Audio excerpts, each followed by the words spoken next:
Radio Labyrinth Presents interviews. Our guests this week are Chay and Mike Butler, who recently appeared on the History Channel reality show called Secret Restoration, and they did a really cool thing. And Mike, you did this for Chay, and it's really, really awesome. The name of the episode is So Gripping, SEW, a little pun there, and it's episode 8, and you can watch it on the History app or anywhere you can get History on demand. Guys, welcome to the show. Yeah, thanks. Hey, Tim. Hey, guys. Glad to be here. Behind you, if you're listening, you're not going to hear this, but if you're watching it on YouTube, you can see behind Chay there is a fully restored telephone booth, and the cool thing about that telephone booth is it has something unique and interesting in it. So we need to get the story about the telephone booth and what's inside of it. Yes, and I can demonstrate here shortly. I have a history, and my dad and I both have a history background in radio, and it was a childhood passion of mine. And I grew up, did it for a while, and left the industry. Anyway, it's always, yeah. Well, and that was 20 years ago. I mean, it makes a difference then. But yeah, I'm still a passion, and thought about doing maybe some voice work, whatever. I've got a little bit of a studio here at the house, and so I came across this and thought I'm going to build this phone booth and build it into a voice booth, and I just thought it'd be a cool gimmicky thing.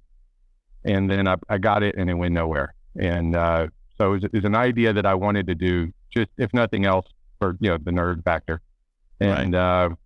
It's that, and then this show happened, and here we are, and now I've got it, and it's really cool.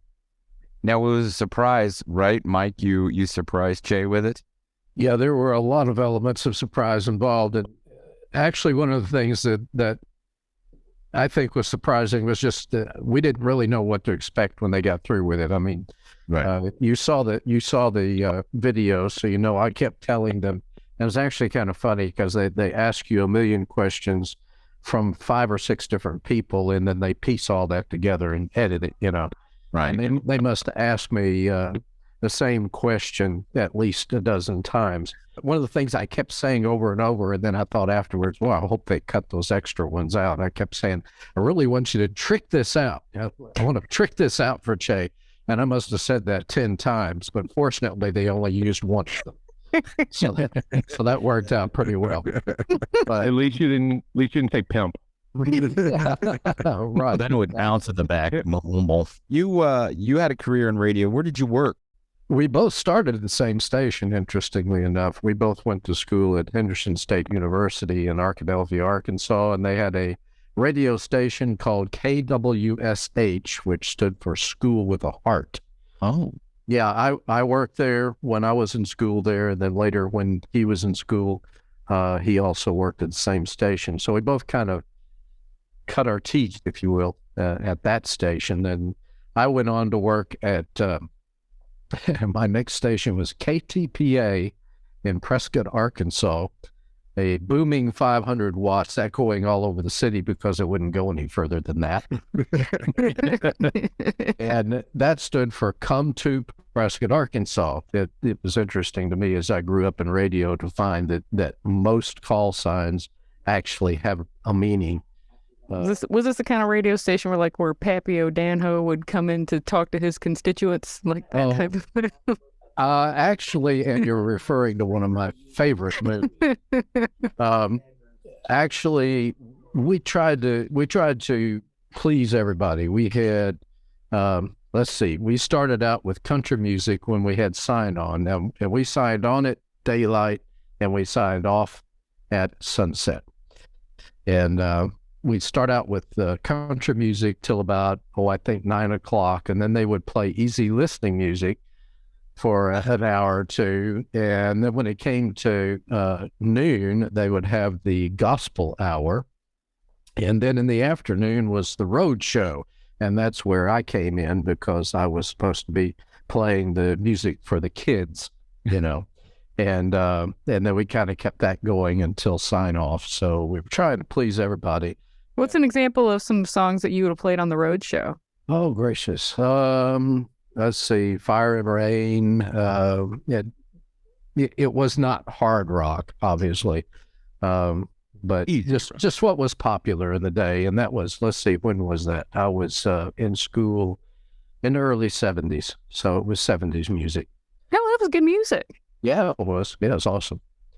I worked Mike, I worked at a station like that in Elmira, New York called WIQT. And it was one of my first pro jobs. And everything was on reel to reel, and you controlled it from the board. So all the songs were reel to reel with Q tones on them.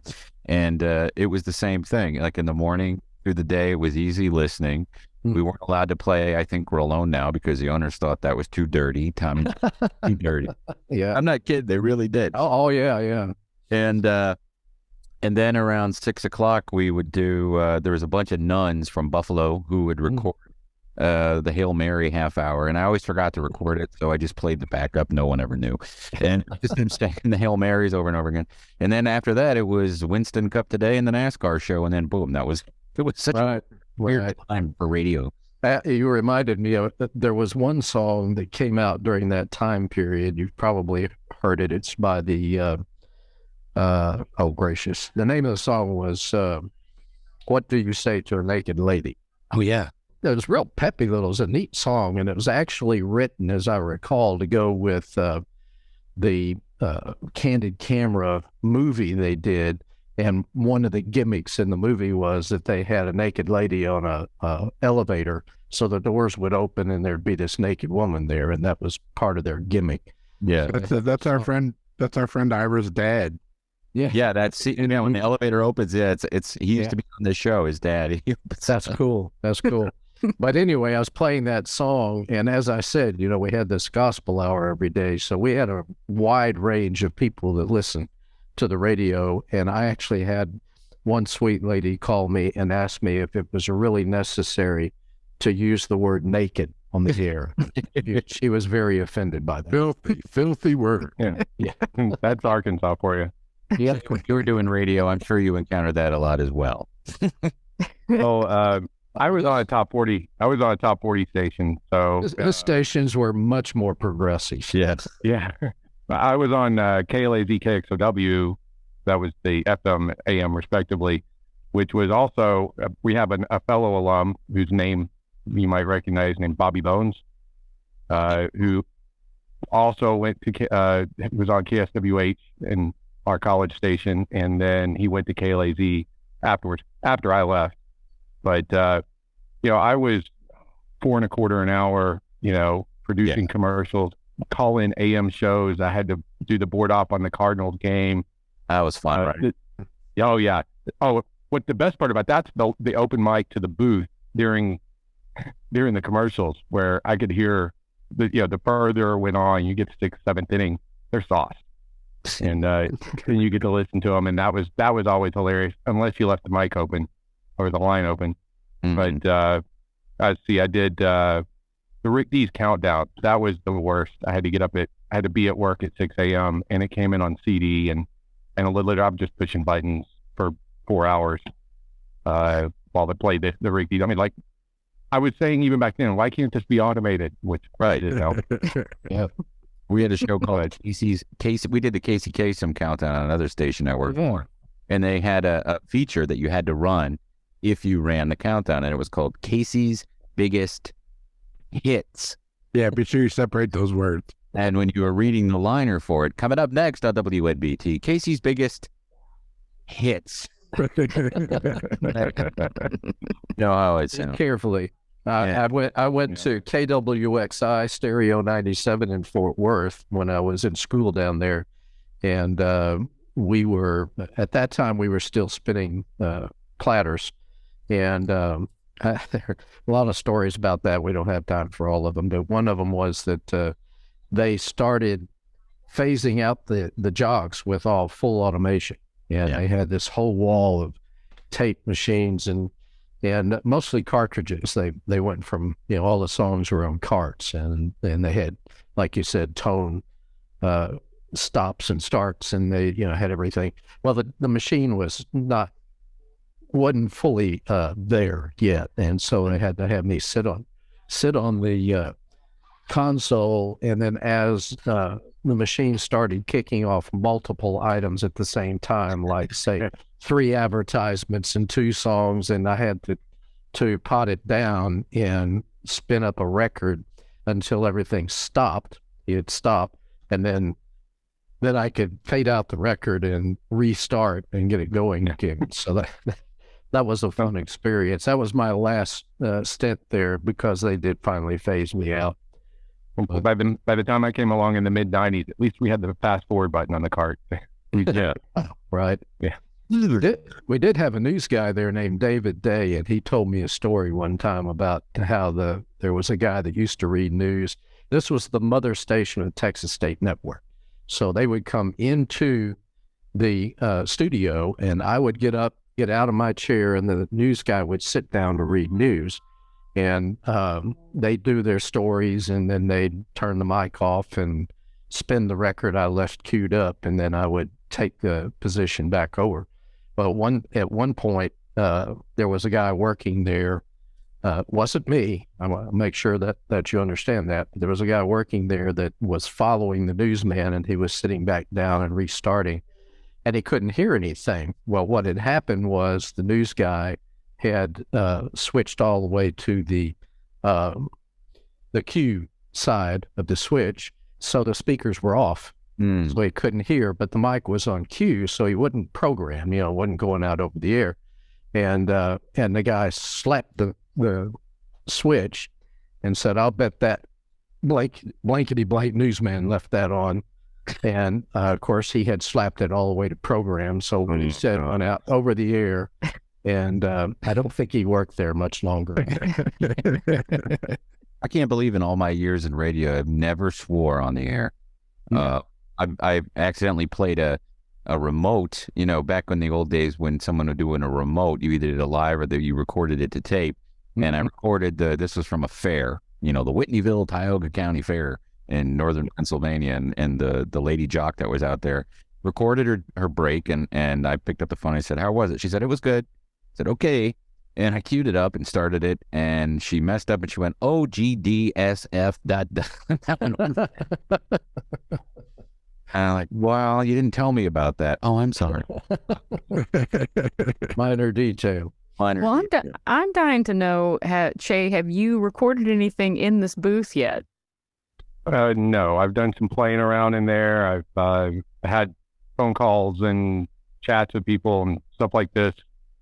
And it's really cramped. If you remember phone booths, they were very cramped. Yeah, where do you even get a phone booth? We were buying this property a year and a half ago or so, and we were in the process of all the closing, all the, several weeks long of all of that headache. And one day we decided, we were up this way, we said, let's go into this antique mall here in town. And we went into this antique mall, and we looked around, and, they're massive. It's an old Toys R Us and whatever, service merchandise, I think, that have been combined. Massive space. And I see this booth, and I thought, man, that's neat.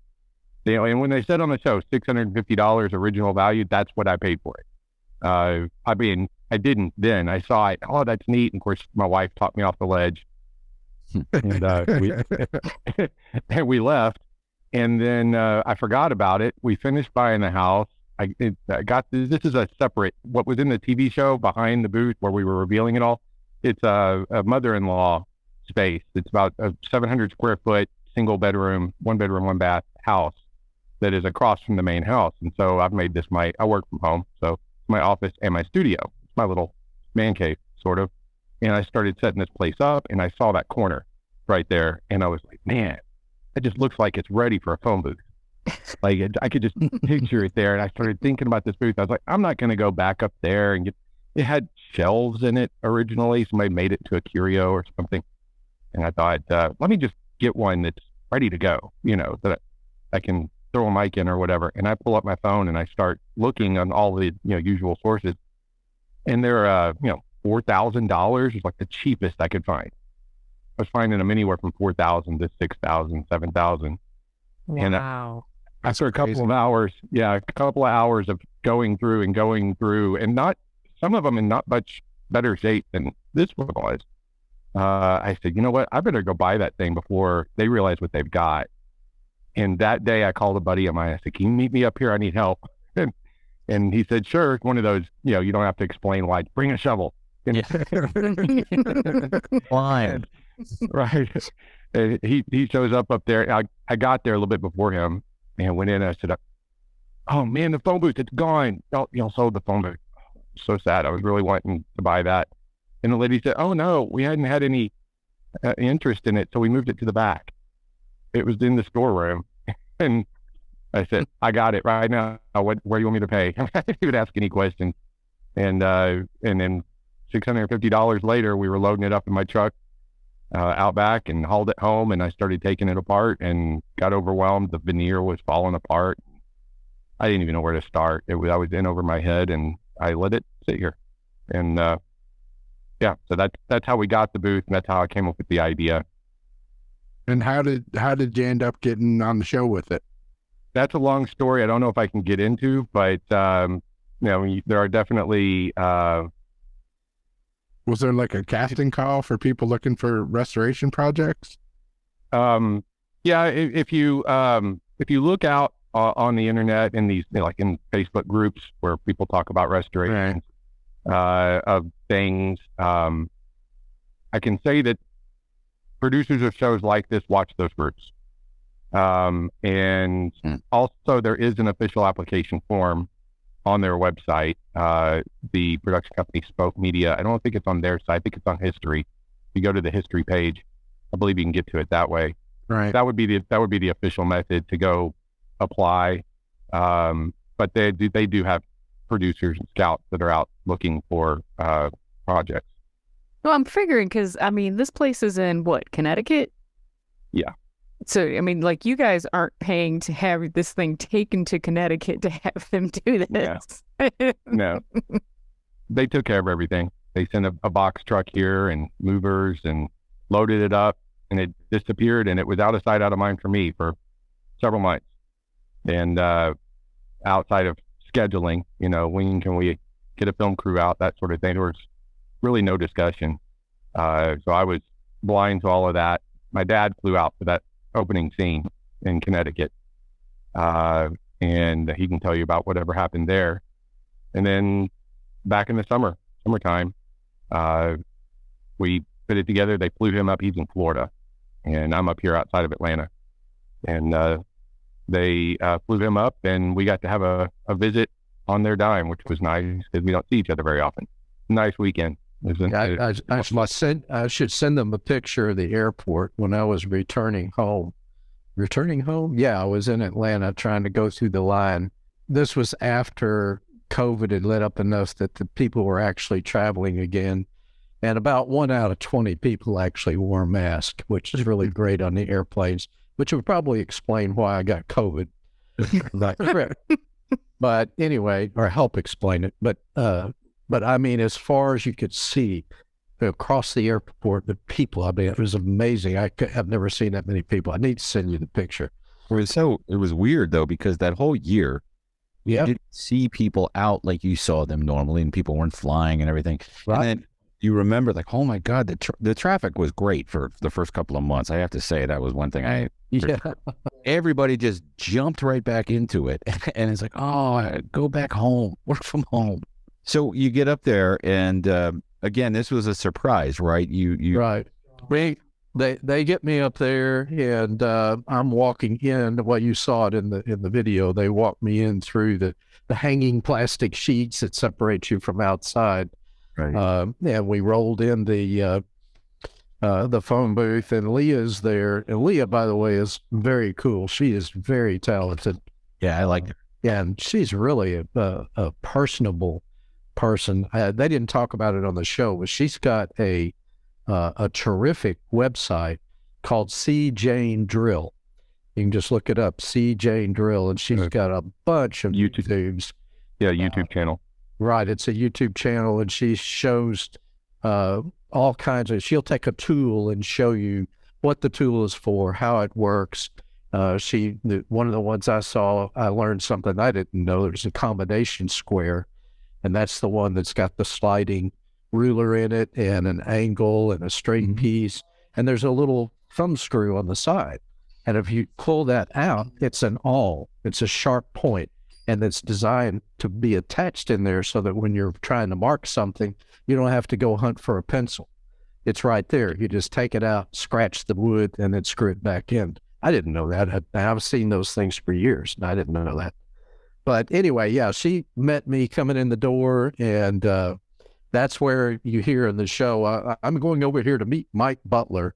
And I thought, oh, well, there's my intro. And I walked in with my little cute newsboy hat that my son likes, and talked to her about the phone booth.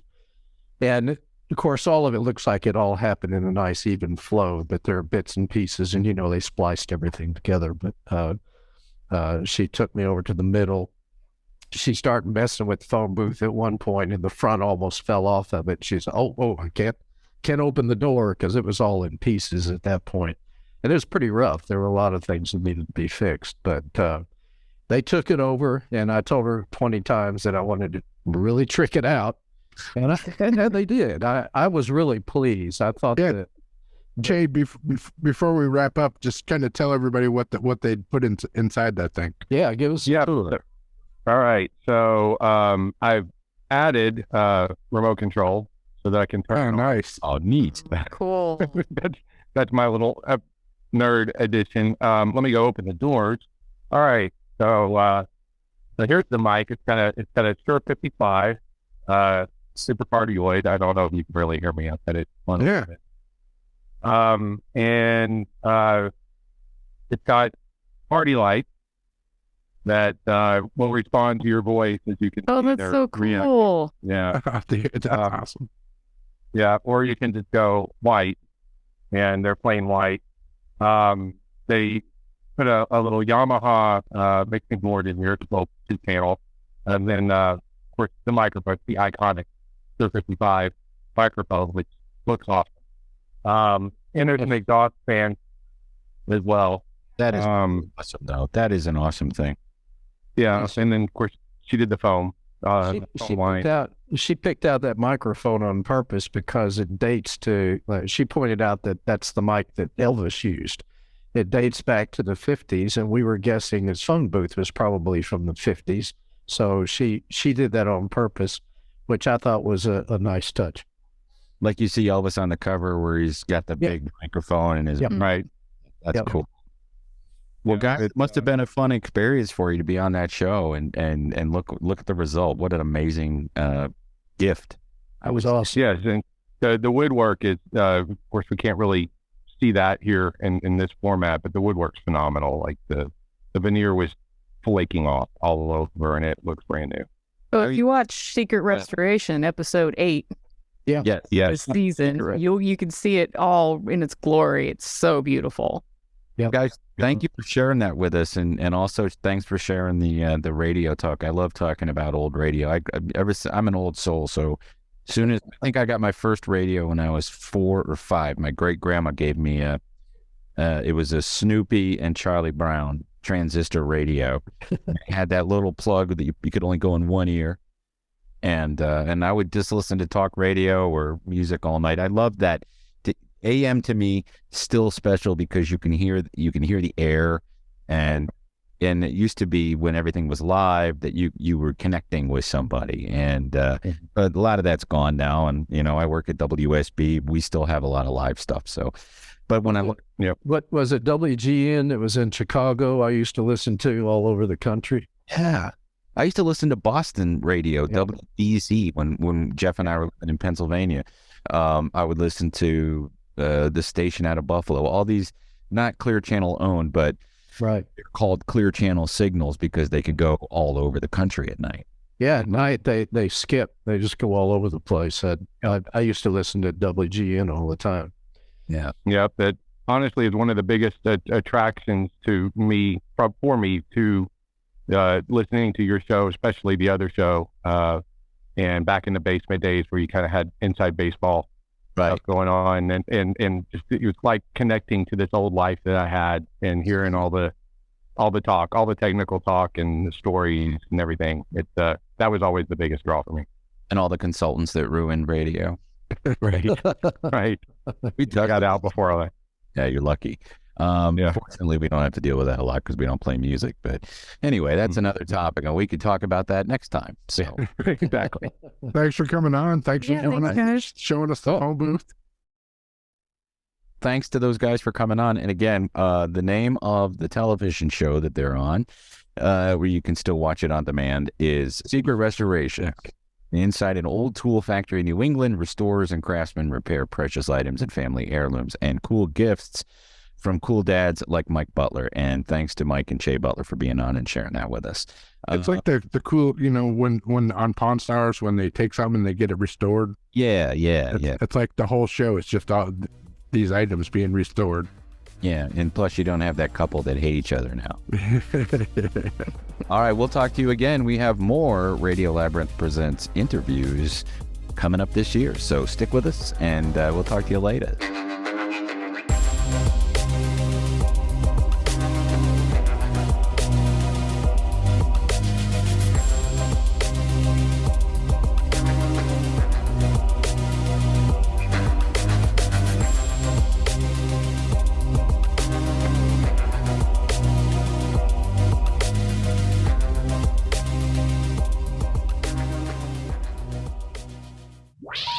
Please hang up and try again.